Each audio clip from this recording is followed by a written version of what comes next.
emergency broadcast. We're sorry. All circuits are busy now. Will you please try your call again later? Hello YouTube preppers, this is the Comms Prepper, and today I made a trip to Ham Radio Outlet in Woodbridge, Virginia to get some parts so I can put an antenna up here at the new homestead here in the backyard.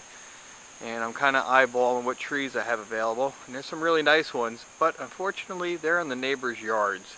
So I'm going to have to ask their permission to throw some rope up there and try to pull a dipole antenna up. But what I picked up today was 100 foot of RG213 with connectors already on it, because the piece I had in Moscow got cut up when we pulled it out of the house, and it was about 10 years old, so it's time for a new piece of cable. I picked up a 40 meter and 20 meter dipole antenna made by Radio Wave, and I'm actually going to take that out to the retreat location.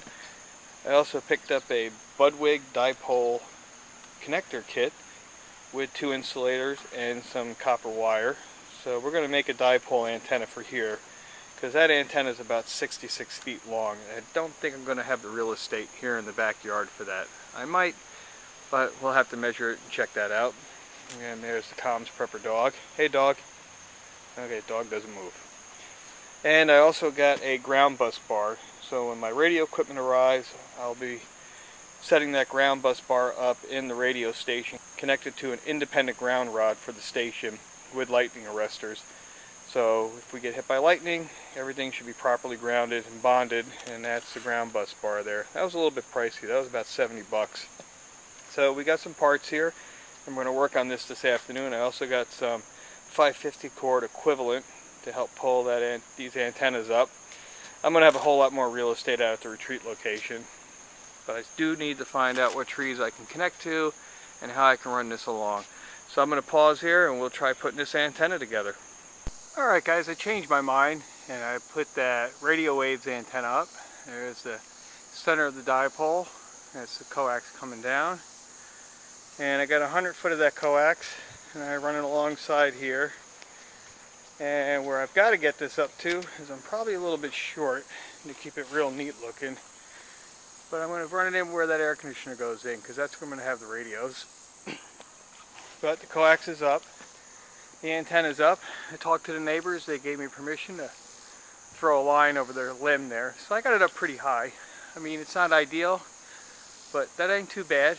It's up there and it's secure. I use that black rope, so people shouldn't see it too easily unless they're looking for it.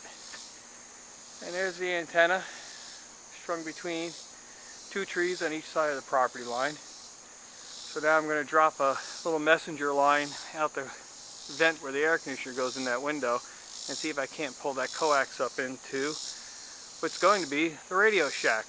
But there's the antenna up. That's a 40 and 20 meter dipole, but with a tuner on it I bet it'll do more than that. That's why I like manual antenna tuners. So let me pause here and see if I can't get that piece of coax up into the radio station. Alright guys, we got the cable up here into the radio shack over the garage. There's the 100 foot piece of cable we bought today from Ham Radio Outlet, connected to the bug out bag radio antenna tuner. And we have the Yaesu FT817ND bug out bag radio, and an older Yaesu power supply that I have, and my newest addition to the station. And I'm going to do several videos on this. This is the SCS Pactor 4 modem, the P4 Dragon or DR7400, and this is a significant improvement over my older Pactor 3 modem. This is not a cheap modem to buy, but absolutely worth the price if digital communications are part of your emergency communications plan. And I picked that up from Farallon Electronics. I'll put a link down below. And like I said, we're going to do a lot of videos on this modem because I really think this is an exceptional piece of equipment. And if you're serious about your emergency communications plan, you should really consider adding a Pactor modem. And I also have the ground bus bar up here, and we'll install this later. And I got a desk that's coming, but the ground bus bar will go down there just above the baseboard and have a heavy ground wire going out the wall down to an independent ground rod to ground this station. And all the equipment will be bused to this ground bar so they have a common ground independent from the house ground.